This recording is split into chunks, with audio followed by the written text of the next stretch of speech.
The hybrid is the first true cyborg, a combination of human and machine. We're not talking a T-800 with just a flesh covering, a mere organic camouflage. This is a total merging of man and machine. It would be a truly horrifying discovery for the Resistance and the poor souls who are forced to become a hybrid.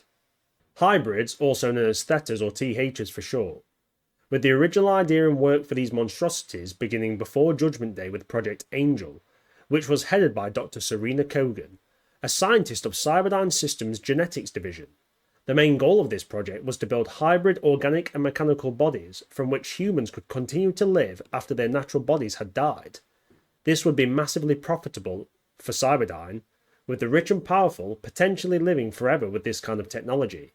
We would most likely see the mess from altered carbon, which were the most powerful and wealthy people who lived for hundreds if not thousands of years, and it would be terrible for mankind, as it's not the most deserving getting this gift of extended life, but those who can afford it.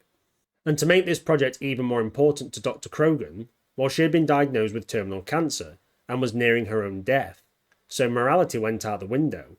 For her it was now do or die, and the first success wasn't human, but a mouse. Enter Bertie, who was a laboratory mouse made with hybrid technology, with his brain and many of his organs transplanted into an endoskeleton as a test subject for further human experiments.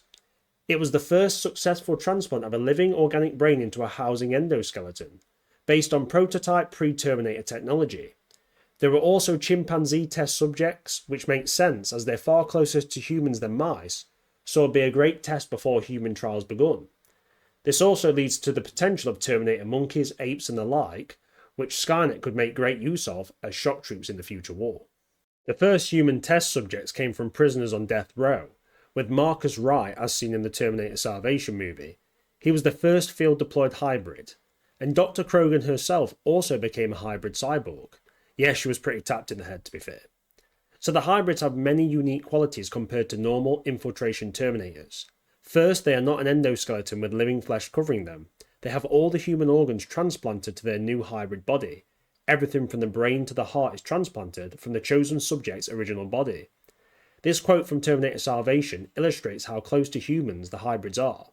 It's real flesh and blood, though it seems to heal itself quickly.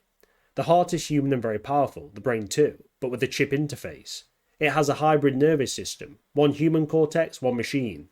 This is unlike anything we've ever seen before, and even John Connor in Terminator Salvation is shocked because he's never heard about this from the tapes his mother left him, so obviously this is a bit of a change in one of the timelines, but it's still quite a shocking thing because he expected the T-800 with just the living flesh camouflage, but a full human hybrid, or human machine hybrid, is a real kick to the teeth, and obviously you can see the fear in his eyes because he then realises, wait a minute, this is beyond the infiltration of a T-800 by many levels. It's really, really dangerous, and it actually would be really cool to see in future movies these hybrids feature a lot more. Having a full set of human organs has some pros and a lot of cons. Firstly, the pros. This is a superior infiltrator to the T-800 or even the T-1000. It's essentially a human. It breathes, eats, drinks, sweats, and even has a pulse. Apart from being heavier than the standard human, it's near impossible to tell that there is any machine parts in the hybrid. Yes, I know, weighing scales and metal detectors, but apart from those which wouldn't be readily available if you're in the field and came across a hybrid, how would you actually be able to tell if someone is one? The short answer is, you most likely wouldn't. With the fact that hybrids have a human brain, they are not limited in emotional responses or how it interacts with people like most Terminators, so it can infiltrate exceptionally well. But it could also cause a lot of issues, as it's human, so it may fall out with people, cause confrontation, might even fall in love. We get a hell of a lot of variables when it comes to the human mind, and we saw this with Marcus in Terminator Salvation, where he falls in love with the Blair. Now, Skynet did place control chips in the brains of hybrids, which would allow Skynet to take control over the hybrid if necessary, and could also be used as a kill switch. In Marcus's case, he was able to overcome the control chip and rip it out, something that Skynet thought was impossible, and it's a major risk of having any kind of free will in machines, something Skynet would learn with more advanced versions of the T-series. The memories of hybrids can be altered. Marcus was lucky as his memories were left 100% intact and untouched as far as we know, but Skynet can insert new memories and even delete older ones. This allowed Skynet to manipulate how hybrids would act, and could push them to do its bidding without them being aware. It's like a more advanced version of brainwashing, and gives Skynet the perfect spies that, even if discovered, have no valuable information for the Resistance, as they simply don't know. And unlike when a T-series model is destroyed and pieces can be salvaged, the hybrids are of far less use to humanity, as its control chip is advanced, but works in tandem with a human brain. It's not like the T-800's chip that can be reprogrammed. The control chip is useless by itself, and good luck trying to reprogram a human brain. Even Skynet struggled with such a feat. Hybrids, despite their augmented nature, are still vulnerable to human physical weaknesses, particularly when it comes to trauma. Like humans, they can be rendered unconscious and experience psychological effects from injury, as well as of physical pain. However, their tolerance for pain is extraordinarily high. They appear to feel pain only at the moment of injury, and do not suffer from prolonged agony like typical humans.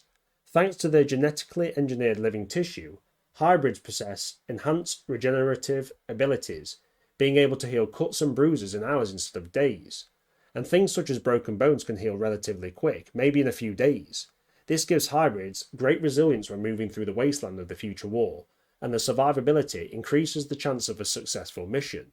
Even so, they are not invincible, with severe damage such as multiple gunshot wounds can still lead to their demise.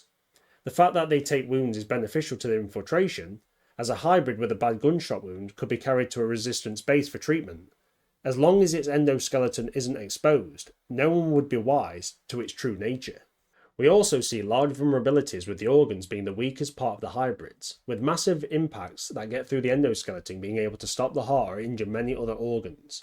This gives the hybrids significant weaknesses compared to Terminators such as the T-800, and in survivability terms the T-800 is leagues ahead. And things that wouldn't damage the endoskeleton will damage the organic part of the hybrid, so fire, poisons, toxins, being knocked unconscious, and even drowning are all dangers to the hybrids. Although the hybrid has many vulnerabilities, death is an odd one, as even if you kill one, unless you destroy the brain, it's possible to revive a hybrid, as when its pulse stops, it enters a hibernation mode.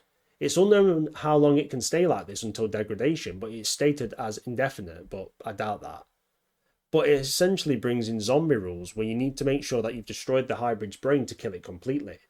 And Marcus is actually revived after donating his heart in Terminator Salvation.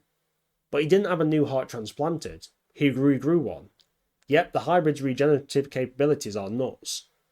They can actually grow new organs, maybe even whole limbs. I'm not sure how it works, but it's certainly feasible. So the hybrid truly is an upgrade for humans, and if the Resistance was willing to wield this tech, well, it'd make for some great super soldiers. I will note that hybrids have no heads-up display and lack the advanced optical abilities that many Terminators have. They rely on standard human senses. Hearing, seeing, smell, taste, they're all on the human level. It is logical, as the hybrid is mostly human, and if Skynet introduced too many mechanical components, it defeats the point of the hybrids. Skynet's forces can identify hybrids, as their appearance would be logged in their database, and they would be known as friendly or at least a non-engageable individual. This leads to hybrids being able to go where they please apart from the most secure areas in Skynet territory, and a rogue hybrid could do untold damage to Skynet. As we saw with Marcus when he went against Skynet's will, and thanks to his help John Connor and Kyle Reese survived, and then destroyed Skynet Central and many major manufacturing facilities that were very important to Skynet, one being the main production site for the T-800s. Each hybrid is outfitted with a specifically designed endoskeleton known as a TH endoskeleton. This serves not only as a structural frame but also as a support for the organic components of the host body, such as the heart or the brain. Unlike the standard Terminators from other timelines, which often exhibit utilitarian designs, the TH features a more anatomically accurate skeletal structure. It includes a human-like skull and stylized rib cage that both protects and integrates with the host's vital organs. The exact composition of the TH endoskeleton remains unknown, though it is speculated to be made from a type of hyperalloy or something very similar. What is certain, however, is its impressive durability. It is capable of withstanding high-impact forces. Standard firearms also won't penetrate the endoskeleton. Even powerful explosive blasts such as landmines cause visible damage, but only to the organic parts. The mechanical parts seem basically untouched. Its heat resistance is also notable, allowing it to survive direct contact with molten magma, or kind of like, I guess it'd be molten metal in the film. But the actual structure of the endoskeleton isn't compromised. but the organics would be torched in that area, and there would be some extreme pain, yet it would only be lasting a small time thanks to its very high pain tolerance, and obviously, as we said before, pain is only an immediate problem for the TH, or the hybrids. After a while, they seem to completely forget and they're back to fighting spirit. In terms of physical performance, the hybrid is exceptionally strong, although it falls short of the raw power exhibited by the T800. Despite this, hybrids like Marcus Wright have shown their capabilities to overpower lesser machines such as Hydrobots, as he fights one and destroys it barehanded. He even engages the T-Rip prototype, which is a prototype T800 from Terminator Salvation. Marcus fights it in direct combat, where he tackles the T-Rip and does put up a good fight, something a normal human would not be capable of. This suggests that while the hybrids may not match the T800s in strength, it compensates with speed, reflexes and agility, and I think a hybrid could go toe-to-toe with a T600 at least. Indeed, one of the hybrid's endoskeleton's most significant advantages is its enhanced mobility. Marcus, for instance, has demonstrated the ability to sprint at speeds far exceeding human limits, and his agility is notably superior to both humans and many Terminator models. He can react swiftly in combat, making use of his advanced coordination and balance to outmaneuver even heavily armed adversaries. This makes the hybrid ideal for deep infiltration and sabotage missions. Another unique feature of the TH endoskeleton is its buoyancy and aquatic capabilities. Traditional Terminators such as the T600 and T800 models are so dense and heavy that they cannot swim and will immediately sink in deep water. In contrast, the hybrid unit is engineered with a weight distribution and internal design that allows it to swim effectively. This offers a critical tactical advantage in aquatic environments, enabling infiltration, escape or surprise attacks that would otherwise be impossible for most Terminator models. To power this endoskeleton would require some serious juice. While there seems to be no fuel cell in the hybrid, it looks as if it's run off organically created energy. So now we have to think, how many calories does a hybrid need to survive, let alone if they're in a situation where they're doing large amounts of high energy actions such as sprinting, fighting or lifting heavy loads. So if you run into a guy eating 15 cheeseburgers in the wasteland, he's either a hybrid or a man from Samoa. Something that's not clear is how the muscles interact with the endoskeleton, and if they have any enhanced strength or other improvements. I'm thinking along the lines of the TS300, which muscles produce more strength than the standard T800. And with some advanced genetic modification we could see super hybrids, more powerful than some of the best T-series. And these would become the next step of humanity, as they have all the organs, which means they can reproduce, they do have the sexual organs. But their offspring that were created would also not have the endoskeleton. So God knows what their skeletal structure would be made of. And it is an odd thought, yeah, but we could actually see humanity replaced by these hybrid monsters. And even Skynet would fear this new race of, hybrid human species. I don't even know what it'd be classed as, because they wouldn't be the mechanical hybrids, but they are capable of offspring, as far as I know. So that's an odd situation that could be explored in another Terminator line if anyone's watching. So yeah, any fan writers out there, definitely get on it.